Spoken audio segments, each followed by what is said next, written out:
Gloire à Jésus. Gloire à Jésus. Amen. J'espère, par la grâce de notre Dieu, que ce matin, Dieu bénira quelqu'un au nom de Jésus. Alléluia. D'ailleurs, quand le Seigneur se manifeste, c'est pour bénir. C'est pour recadrer notre vie, pour nous orienter, pour nous combler. Alléluia. Et moi, je suis réjoui d'être là encore aujourd'hui. Et donc, que le grand Ave, ma seconde famille. Amen. Et je bénis Dieu pour votre accueil.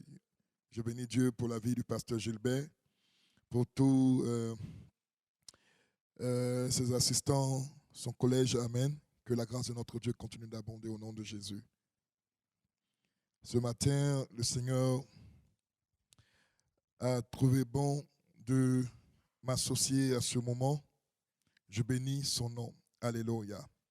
Je bénis son nom. Voilà. Donc, je suis ce matin bien accompagné de mon épouse. Je sens que mon inspiration sera au total. Alléluia. Gloire à Jésus. Nous prions le Seigneur. Saint-Esprit, nous voici. Glorifie ton nom au milieu de nous. Nous avons juste besoin de toi, d'une touche particulière. Tu connais chacun de nous. Tu sais le besoin de chacun de nous. Nous voulons de toi. Merci pour ton amour manifesté. Merci pour ta grâce. Au nom de Jésus. Amen. Amen. Voilà donc, ce matin, nous parlerons un peu du Saint-Esprit.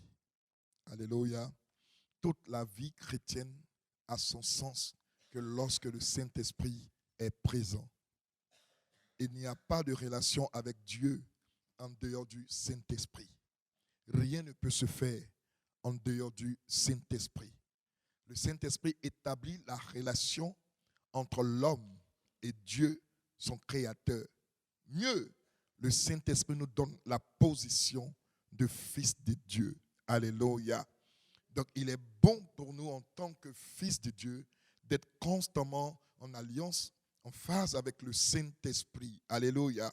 Et ce matin, donc, nous voulons parler du Saint-Esprit. Lorsque je préparais ce moment dans la prière, dans la méditation, le Saint-Esprit m'a dit de le présenter. Amen. Et donc ce matin, je vais présenter le Saint-Esprit. Je sais, ce n'est pas la manière parfaite de le présenter, mais je vais le présenter avec les mots qu'il m'a donnés lui-même. Le Saint-Esprit est donc la troisième personne de la divinité. Il est la force vivante qui agit dans l'invisibilité, mais produit de gros impacts dans la visibilité. Il est le dunamis, la capacité de Dieu qui distribue de l'énergie tout en autosuffisant en énergie. Il est le consolateur des cœurs meurtris qui produit la vie là où tout est fini. Il est celui qui a inspiré la sémence de qualité à Abel et donné de la sagesse à Seth. Il a été l'ami d'Enoch et l'architecte de l'arche de Noé. Il est le pourvoyeur du bélier d'Abraham en remplacement d'Isaac. Il est celui qui a donné l'intelligence à Rebecca pour saisir l'opportunité de sa vie en donnant à boire à un étranger et à ses chameaux. Il est celui qui a ouvert le ciel sur Jacob. Il est la crème qui faisait pousser les cheveux de Samson. Il est la source de l'audace de Déborah qui l'a propulsé au devant de l'armée d'Israël. Il est la voix qui parlait au jeune Samuel et fit de lui un grand prophète en Israël. Il est le Paraklétos, le secours et le bouclier invisible de David. Il était la force du prophète Élie et le char de feu qu'il éleva vers le ciel. Il était l'onction qui couvrait les eaux d'Élysée et lui permit de ressusciter un mort, même étant couché dans la mort. Il était l'inspirateur des prophètes Ésaïe et l'amplificateur de la voix de Jean-Baptiste. Même des foules nombreuses à des kilomètres l'entendaient et couraient vers le désert pour recevoir le baptême de la repentance. Il est celui qui a dit, celui-ci est mon fils en qui j'ai mis toute mon affection. Écoutez-le. Et ce matin, je veux inviter l'Assemblée de Dieu à bien vouloir se tenir debout pour donner gloire au Saint-Esprit par des acclamations nourries. Alléluia. Gloire à Jésus-Christ de Nazareth. Amen. Amen. Amen. Amen. Amen. Amen. Et ce qui est bon, ce qui est intéressant, on peut se rasseoir, merci. Ce qui est bon, ce qui est intéressant, c'est qu'il agit aujourd'hui encore. Et il agira demain encore. Et il agira tout le temps. Jusqu'à l'avènement de Jésus-Christ de Nazareth, le Saint-Esprit est continuellement en train d'agir. Et c'est pourquoi ce matin, le thème que nous allons partager, c'est juste dire au Saint-Esprit que nous sommes là. Saint-Esprit, me voici. Est-ce que quelqu'un peut le dire avec moi ce matin? Saint-Esprit, me voici. Saint-Esprit, me voici. Saint-Esprit, me voici. Vous savez, Dieu nous voit, mais il aime bien nous entendre lui dire que nous sommes là. Car lorsque nous disons à Dieu, nous sommes là, nous voici, nous lui présentons nos soucis, nous nous présentons nos fardeaux, mais nous lui présentons également notre cœur disposé pour l'adorer. Alléluia. Nous allons prendre nos Bibles dans le livre de la Genèse. Genèse 1er, verset 2.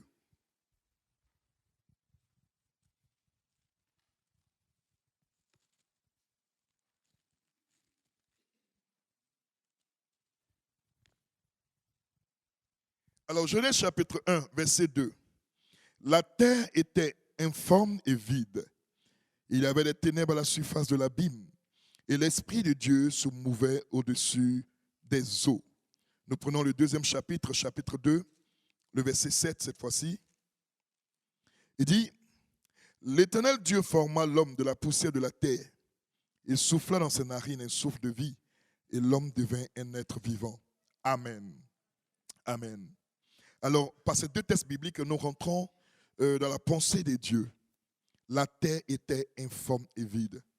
Et l'Esprit de Dieu se mouvait au-dessus des eaux. Je me posais la question de savoir, mais qu'est-ce qu'il faisait là?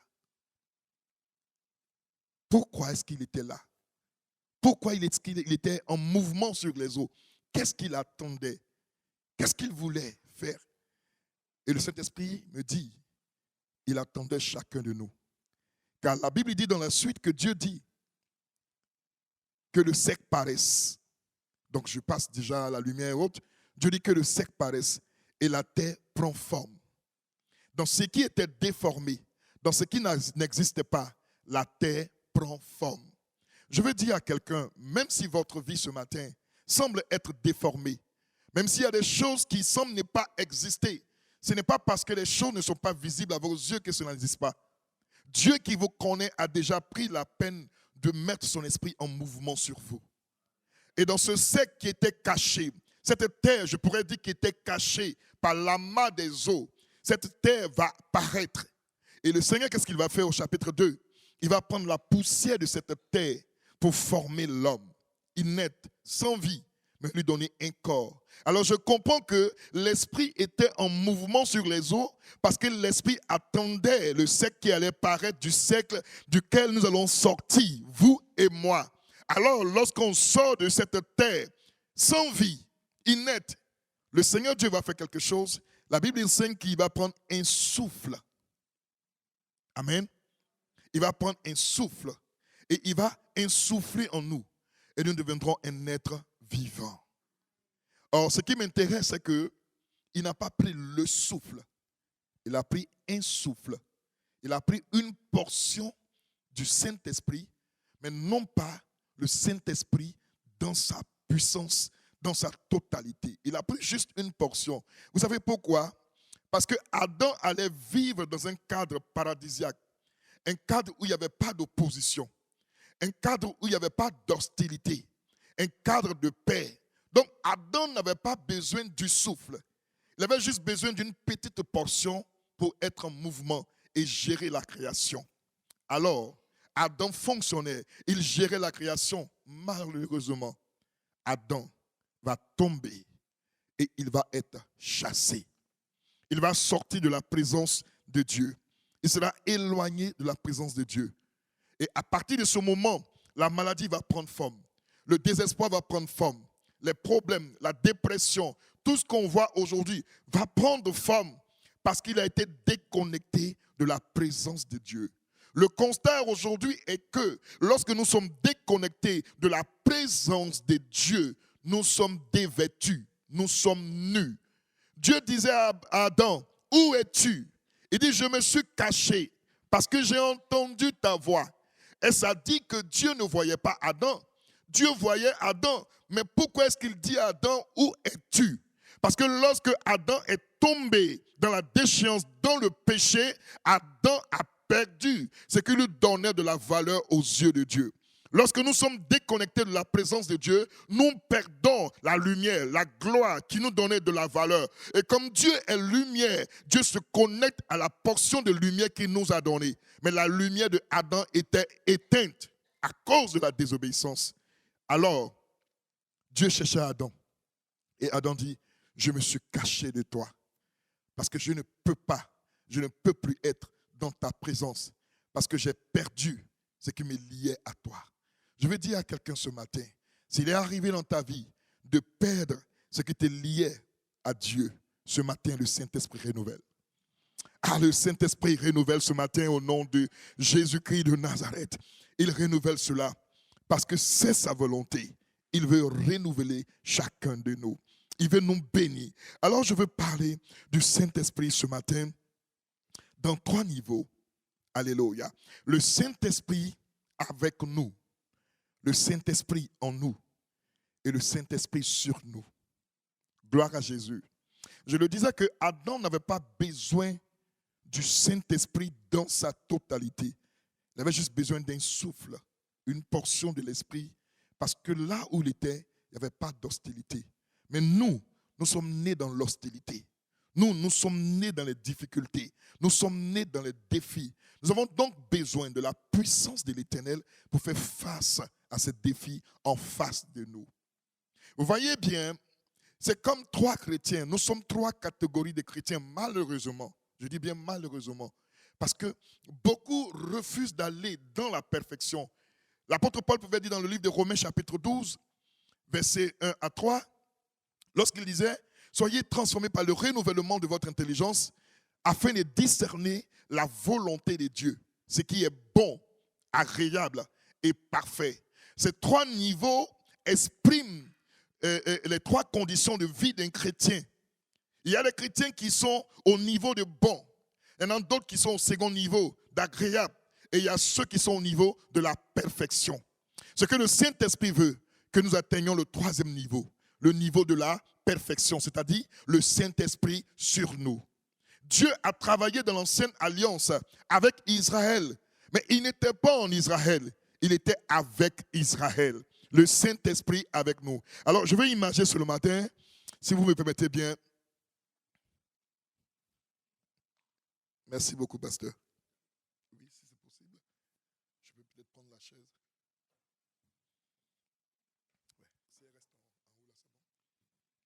Merci. Ah, d'accord. OK. Ouais, c'est bon. C'est visible, j'espère. Alors, juste dans cette image, cette eau représente le Saint-Esprit. Amen, juste pour l'image. D'ailleurs, il le dit, Jésus l'a dit, celui qui croit en moi, des fleuves de couleront de son sein. Et il parlait de l'esprit que devaient recevoir les disciples. Donc l'eau ici est utilisée pour imager le Saint-Esprit. Et le verre, il nous représente nous. C'est notre corps, c'est notre vie. Amen. Et dans l'ancienne alliance, et malheureusement aujourd'hui encore, il y a des chrétiens, nous sommes tous représentés par ce verre comme des chrétiens. Il y a des chrétiens qui ont le Saint-Esprit avec eux. Alléluia. Le Saint-Esprit marche avec eux, mais il n'est pas en eux. Il marche avec eux parce que ces personnes ont écouté la parole de Dieu. Elles aiment la parole de Dieu, mais elles ne se soumettent pas à la parole de Dieu.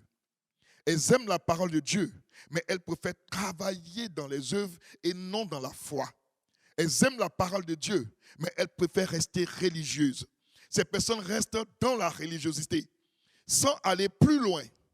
On ne fait pas cela. Ces personnes sont comme dogmatisées par un système qui les empêche d'avancer. Vous savez ce que Dieu veut? Dieu veut nous conduire dans la perfection. Et quelquefois, notre dogmatisme vient de ce que nous pensons être juste. Et ça peut nous écarter de ce que Dieu veut faire. Israël marchait ainsi avec le Saint-Esprit. Et la Bible dit que le jour, il était pour eux une nuée qui les couvrait. Et la nuit, il était un feu qui les éclairait, qui les réchauffait. Je peux donner le verset. On peut le lire, Exode 13, verset 21, Exode 13, verset 21, l'Éternel allait devant eux le jour dans une colonne de nuée pour les guider dans leur chemin, et la nuit dans une colonne de feu pour les éclairer afin qu'ils marchent jour et nuit. Vous voyez, le Seigneur était avec eux. Il les nourrissait, il profitait de ce que le Seigneur pouvait faire, mais il ne pouvait pas être obéissant totalement à la voix de l'Éternel parce que l'Éternel, le Saint-Esprit, n'était pas en eux. C'est pourquoi, malgré tous les miracles qu'ils ont pu voir, ils demeuraient incrédules. Je vous promets, si Dieu m'a permis de traverser, de fendre la mer et de marcher comme au temps de Moïse, je ne suis pas sûr que je puisse rester encore incrédule. Mais ceux-là, ils sont restés incrédules parce qu'ils n'avaient pas le Saint-Esprit en eux. Le Saint-Esprit était juste avec eux. Parce qu'ils aimaient la parole. Ils pratiquaient la parole dans le sens de la religiosité, dans le sens de la religion et non dans le sens de l'esprit. Alléluia. Alors maintenant, quand on quitte ce niveau de chrétien, quand on quitte la religion conformiste, lorsqu'on quitte nos règlements planifiés humainement et que nous rentrons en connexion avec le Saint-Esprit, alors nous sommes baptisés du Saint-Esprit. Selon Luc chapitre 1, verset 4, Luc 4, verset 1 plutôt, la Bible dit que lorsque l'Esprit de Dieu est descendu sur Jésus-Christ de Nazareth, il a été rempli de l'Esprit de Dieu, n'est-ce pas? Et donc, lorsque nous sommes remplis de l'Esprit de Dieu, voici ce qui se passe. Donc, l'Esprit va entrer en nous. Amen. Lorsque l'Esprit entre en nous, voyez, il y a beaucoup de chrétiens qui sont remplis du Saint-Esprit, mais ils ne comprennent pas pourquoi est-ce qu'ils ne sont pas capables d'opérer les miracles. Laissez-moi vous dire ce matin, être rempli du Saint-Esprit ne nous donne pas la capacité d'opérer les miracles. Nous sommes remplis du Saint-Esprit pour qu'il fasse un travail en nous et non pas dans les autres. C'est ce qui m'entend ce matin. Alléluia. Écoutez bien, en Jean chapitre 22, le verset 20, la Bible dit, Jésus souffla sur les disciples, Jean 22, verset 20, il souffla sur les disciples le Saint-Esprit, il dit, recevez le Saint-Esprit. Ceux à qui vous pardonnerez les fautes, elles leur seront pardonnées. Ceux à qui vous les retiendrez, elles leur seront retenues. Est-ce que vous comprenez? Donc les disciples n'étaient pas encore dans la chambre haute le jour de la Pentecôte, mais ils avaient reçu le Saint-Esprit. Amen. Jean 20, 22. Ils avaient reçu le Saint-Esprit. Pourquoi? Le Saint-Esprit en eux pouvait leur donner la capacité de manifester l'amour de Dieu et de pardonner aux offenses, de guérir leur cœur. Mais ça s'est limité à là. C'est pourquoi beaucoup de chrétiens, malheureusement, aujourd'hui ne croient pas aux miracles, parce qu'ils ne vont pas aller plus loin. Ils sont remplis du Saint-Esprit, ça suffit. Lorsqu'ils voient un miracle, ils ne veulent pas croire. Et parce qu'ils ne veulent pas croire, ils font une ouverture au Satan. Parce que le diable ne veut pas que nous puissions croire en la manifestation glorieuse du Saint-Esprit. Il préfère nous maintenir dans l'incrédulité. Nous sommes remplis du Saint-Esprit. Si nous mourrons, nous irons au ciel. Mais nous ne serons pas des témoins de Dieu. Alléluia. Jésus n'a jamais cherché des chrétiens. Jésus n'a jamais voulu des chrétiens. Le désir de Jésus, c'est des disciples. Quelqu'un dit avec moi, disciples. Des disciples qui peuvent témoigner. Le disciple, c'est celui qui est capable de reproduire ce que son maître fait. C'est pourquoi dans l'une de ses dernières paroles, il a dit, en Jean 14, 12, « Celui qui croit en moi fera ce que je fais, et il en fera de plus grand, parce que je m'en vais au Père. » Alors si nous ne sommes pas capables de reproduire ce que Jésus a fait, c'est que nous ne sommes pas encore allés au troisième niveau. Et donc notre incrédulité peut nous maintenir la statique. On ne bouge pas et on devient des juges autoproclamés pour juger. Non, ça, je crois que ce n'est pas de Dieu. Non, ça peut-être c'est de la divination, mais ça peut-être c'est de la magie. Pourquoi nous voulons appeler magie ce que Jésus-Christ est capable de faire aujourd'hui, comme il a fait hier, comme il le fera éternellement? C'est vrai, malheureusement, qu'il y a dans notre corporation certains qui ont perdu la foi et qui sont donnés à un feu étranger. Je ne parle pas de ceux-là, mais je parle de ceux qui sont vrais. Et ceux qui sont vrais marchent dans la vérité. Et ils proclament la vérité. Et lorsque la vérité est proclamée, elle produit toujours du fruit. Alléluia. Écoutez ceci. Le Saint-Esprit nous donne la capacité de transformer autour de nous. Mais si nous ne sommes pas capables de le faire, c'est parce qu'on n'est pas allé plus loin. On est resté rempli du Saint-Esprit. Et on est devenu amour, une très bonne chose. On manifeste l'amour. Oh frère, on est libéral, c'est bon. On partage, c'est bon. Alléluia. Mais on reste religieux. Parce que vous savez que ce n'est pas seulement le chrétien qui est libéral. Ce n'est pas seulement le chrétien qui partage. Il y a des gens qui ne connaissent pas Jésus, qui ne veulent même pas entendre parler de Jésus, mais qui font des dons aux pauvres plus que les chrétiens. Alléluia. Donc ce n'est pas le don que tu fais qui détermine ta connexion au Saint-Esprit. Il doit y avoir une différence entre le monde et l'Église. Et la différence s'impose par le Saint-Esprit. Excusez-moi si je porte la voix plus haute. J'ai une voix grave. Amen. Alléluia. Et puis en plus, je suis africain. Bref, je passais juste à côté. Amen. Gloire à Jésus. Alors là, on est rempli du Saint-Esprit. C'est pourquoi on n'est pas rancunier, c'est bon. C'est pourquoi on est amour, on pardonne facilement, c'est bon. Mais on ne peut rien faire d'autre que ça. Parce qu'on est rempli pour qu'il nettoie en nous. Toute la vie de Jésus était une école, un enseignement. Jésus, le véritable professeur, nous transmettait un enseignement. Donc il a passé lui-même ces différentes étapes pour nous enseigner. Mais écoutez ceci. Lorsque Jésus a été rempli de l'Esprit, l'Esprit l'a conduit où? Dans le désert, où il fut tenté. Ma question était, pourquoi est-ce que le Saint-Esprit ne l'a pas conduit automatiquement dans la ville, dans les hôpitaux, vers les malades, vers des personnes en situation difficile, et puis il le conduit dans le désert? Jésus nous donne encore là une autre école. Parce que être rempli du Saint-Esprit, c'est apprendre à se tuer, à travailler en nous. Donc Jésus devait travailler en lui, en nous donnant un enseignement. Il devait se tuer en nous donnant un enseignement. Bien qu'il était saint, il se mettait dans une peau normale, juste pour nous donner un enseignement à imiter, à suivre. Alors dans le désert, le diable lui a présenté 3 tentations, mais il a répondu par la parole. Parce que lorsque tu es rempli du Saint-Esprit, une autre chose que tu gagnes en bénéfice, c'est que la présence de l'Esprit de Dieu en toi te donne d'aimer la parole. Te donne d'aimer la parole. Tu aimes la parole. Tu étudies la parole. Tu as toute la parole. Mais le problème, c'est que tu peux aller, comme les fils de Séva, ordonner un démon au nom de Jésus que Paul prêche. Sors et on peut te frapper. Pourtant, tu as la parole. Alléluia. Mais la puissance qui effraie le diable, c'est celle qui, appuyée sur la parole, démontre un autre vêtement. Le vêtement qui est le vêtement de la gloire. En ce moment, lorsque nous arrivons à la 3e étape, au 3e niveau, voici ce que l'eau va faire, voici ce que le Saint-Esprit va faire. Nous allons déborder de l'onction. Nous serons revêtus. Ça va couler. Et quand ça coule, vous savez bien que Jésus a donné une belle image. Lorsque la femme lui a dit qu'elle veut qu'il agisse dans sa vie, il a dit, j'ai été envoyé pour les brebis d'Israël. Amen. Lorsqu'il a dit une chose, il ne faut pas que je mélange, il a dit, je ne donne pas la nourriture des enfants aux chiens. Et cette femme a dit, mais les chiens mangent des miettes qui tombent des tables. Elle a manifesté une certaine foi. Elle n'a pas été frustrée pour dire, mais il me traite de chien. Pourtant, il dit, il est Jésus. En fait, Jésus disait une révélation forte.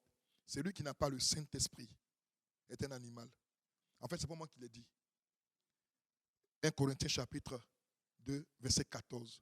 L'homme animal ne reçoit pas les choses de l'Esprit de Dieu. Ce n'est pas moi qui ai écrit, ce n'est pas maman qui a écrit la Bible. Il dit, l'homme animal ne reçoit pas les choses de l'Esprit de Dieu. Il ne peut les connaître, car c'est spirituellement qu'on en juge. L'homme spirituel, au contraire, juge de tout et n'est lui-même jugé par personne. Ça veut dire l'homme spirituel a le regard sur la vie de tout le monde. Il sait, il oriente. Et quand l'homme spirituel dit à quelqu'un, arrête de faire ceci, change Ne dis pas, mais pourquoi tu me juges? La Bible dit tu ne jugeras pas. Lorsque nous lisons la Bible, chers frères et sœurs, je vais vous dire une chose ce matin. Lorsque nous lisons la Bible, il y a des versets qui sont pour les païens. Il y a des versets qui sont pour les chrétiens. Et puis il y a les versets qui sont pour les intimes de Christ. Est-ce que vous comprenez bien? Voilà. Donc, quand la Bible dit tu ne jugeras pas ton prochain, c'est un verset qui parle des païens. Parce que tu ne peux pas juger quelqu'un alors que toi-même, tu es dans une position où on doit te juger.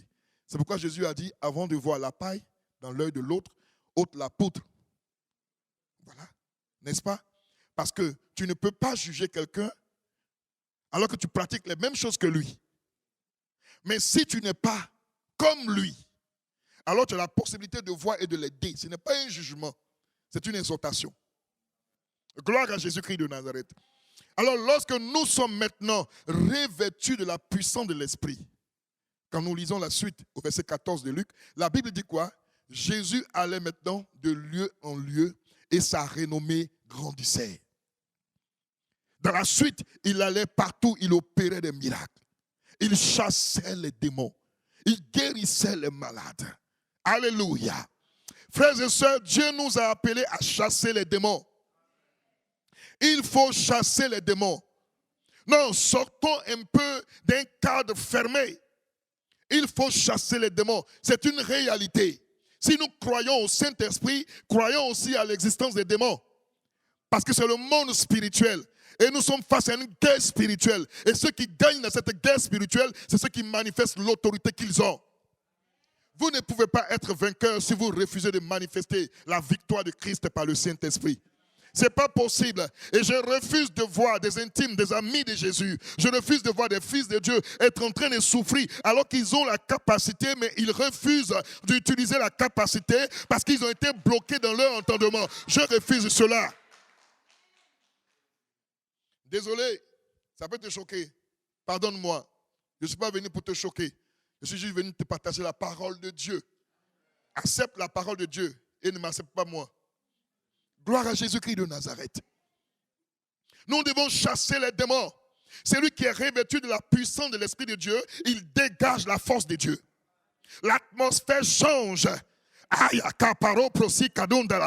quelqu'un est revêtu de la puissance de l'Esprit de Dieu, lorsqu'il rentre dans une maison où il y a un possédé, le démon est obligé de fléchir les genoux. Car la Bible dit, lorsque Jésus a posé les pieds sur le territoire de Gadarac, le démonisé est venu se prosterner. Il a dit, qu'y a-t-il entre nous et toi, fils du Dieu vivant? Notre heure n'est pas encore venue. Mais si tu nous chasses, envoie-nous, ne sait pas. Jésus n'a rien dit, il a commencé à tout dire.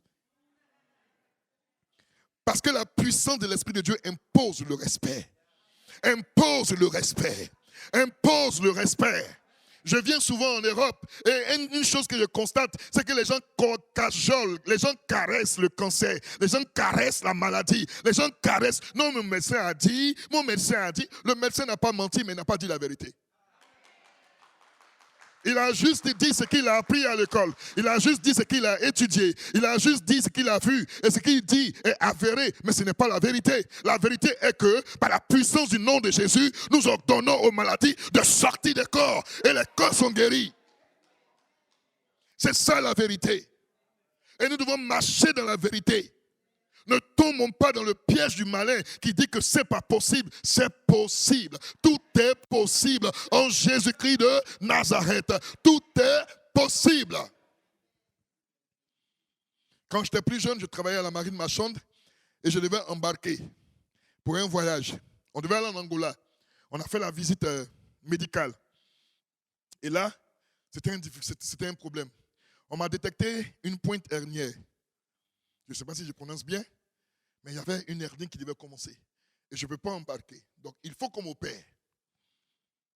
Soit on m'opère. Or, quand on m'opère, je ne peux plus embarquer. Parce qu'il faut que je guérisse. Si on ne m'opère pas aussi, que j'embarque, ce n'est pas bon. Je peux faire une crise d'hernie. Vous voyez bien, en plein voyage. Donc, dans tous les cas, ce voyage-là n'était pas pour moi. Or, j'avais besoin de l'argent de ce voyage. Et laissez-moi vous dire, dans cette période-là, j'étais rétrograde. J'avais abandonné le Seigneur. Parce que j'ai grandi dans le Seigneur. Mais quand la Côte d'Ivoire a remporté la Coupe d'Afrique en 92, Sénégal 92, en criant oh, oh, oh, dans le quartier. Je me suis retrouvé dans une cité universitaire où mon cousin était. Et c'est là, pour la première fois de ma vie, j'ai touché à l'alcool. Il m'a dit qu'il a dormi 2 jours. Vous comprenez bien? Et le deuxième scandale, lorsque je me suis réveillé, pour la première fois, je me suis réveillé, excusez-moi les mamans, je me suis réveillé en voyant une jeune fille nue couchée à côté de moi. En tout cas, ce n'est pas moi qui l'ai touchée. Mais qu'est-ce qui s'est passé? Je ne sais pas. Et mon cousin m'a dit, oh, ne t'inquiète pas. Donc, 2 scandales, l'alcool et la nudité. Et c'était un démon que je venais de prendre. Et ce démon m'a éloigné de Dieu. Et donc, étant rétrograde, mon oncle m'a conduit à la marine marchande. Parce qu'il était marin lui-même, cuisinier. Et j'étais aide-cuisinier. Et là, je devais embarquer pour l'Angola. Et l'argent qu'on devait me donner était vraiment énorme. Je ne voulais pas perdre ce voyage. Mais ce qui était intéressant, c'est que, avant que je ne rétrograde, en août 88, le Seigneur m'a permis d'évangéliser ma mère. En fait, j'ai évangélisé ma mère, pas parce que je voulais qu'elle accepte le Seigneur, mais je voulais qu'elle arrête de me battre. Parce que la vérité, quand j'allais à l'église, mon père et ma mère me battaient. Mon père dit qu'il est catholique. On ne l'a jamais vu dans une paroisse catholique, mais il dit toujours qu'il est catholique. Ma mère, elle ne partait nulle part. C'était des petits féticheurs de son village. Donc imaginez quand je vais avec une tata dans le quartier qui m'a conduit dans l'église. Souvent je vais tellement apprendre, j'étais émerveillé par la parole, par l'enseignement, que souvent je faisais les nuits là-bas, les veillées d'intercession. Quand je rentre, on me prend 4 gaillards avec mes frères complices. Alors pour moi, ma stratégie, il fallait la gagner au Seigneur. Si elle est convertie, elle ne va plus me frapper. Donc je ne comprenais pas en fait la nécessité de son salut. Moi, je cherchais une solution pour qu'on ne me frappe plus. Mais cette solution m'a aidé plus tard. Alors, en tant que rétrograde, en fin 93, alors voilà ce qui va se passer. Je reviens vers ma mère, qui maintenant était engagée dans la foi, une femme d'intercession, une prieuse. Je viens lui dire, je ne veux pas embarquer, mais voici la situation. Soit je tombe, soit on m'opère, je ne vais pas, et soit on ne peut pas, c'est bizarre. Ma mère a dit, on va prier. Est-ce que tu peux jeûner? Il dit, je vais essayer. On a jeûné, on a prié. Moi, ma mère, elle priait. Ma mère ne comprenait pas trop le français. Ma mère parlait notre dialecte, le centre-ouest de la Côte d'Ivoire, en fait, le plus beau pays de l'Afrique, peut-être du monde même. Et donc, ma mère priait dans notre dialecte, qui est la langue bété. Et donc, elle priait, mais je la voyais en train de menacer un démon. J'ai dit, mais c'est moi qui l'ai envoyé au Seigneur, qui a dit qu'elle s'est possédée. Je dis juste que j'ai un mal, mais elle menaçait un démon. Plus tard, j'ai compris que Jésus ne priait pas pour les gens pour dire maladie sort. Il menaçait toujours un esprit. Il y a toujours un démon caché derrière un mal. Il y a toujours un démon caché derrière une maladie. Elle a menacé. Et quand elle a fini, on a fini les 3 jours. Je pars refaire les analyses. Et le médecin supplie, me dit, je suis quitté où? Qu'est-ce qui se passe? Il appelle son collègue. On refait encore. Il dit, mais il n'y a rien, tu vas bien? Moi, je suis surpris. Lui aussi, il est surpris. Et j'ai embarqué. Jusqu'à aujourd'hui, je n'ai jamais subi d'opération. Ça, j'étais rétrograde, j'étais païen. Donc, imaginez maintenant dans mon fils de Dieu, vous devez refuser que le diable vous distrait. Vous avez le Saint-Esprit pour allier. Et il n'y a aucune victoire contre le Saint-Esprit. Il est le vainqueur des siècles. Avant même qu'il n'y ait un combat, il a déjà la victoire. Je ne sais pas quel mal tu as. Je ne sais pas quelle situation de ta vie. Permets-moi, si je te tutoie, excuse-moi. Mais je ne sais pas ta difficulté. Je ne sais pas ton problème. Je ne sais pas ton défi. Mais je sais que je suis fils de Dieu. Et en cette qualité de fils de Dieu ce matin, je prophétise sur ta vie que la situation change maintenant. Tu dis amen, cela s'accomplit. La situation change maintenant. Alléluia. Gloire à Jésus-Christ de Nazareth. Est-ce que quelqu'un ce matin est prêt à décoller ensemble avec nous? Nous devons prendre ce vêtement. Dis avec moi, nous devons prendre ce vêtement. Ce 3e vêtement, ce revêtement de la puissance de l'Esprit de Dieu. Nous devons le prendre. Alléluia.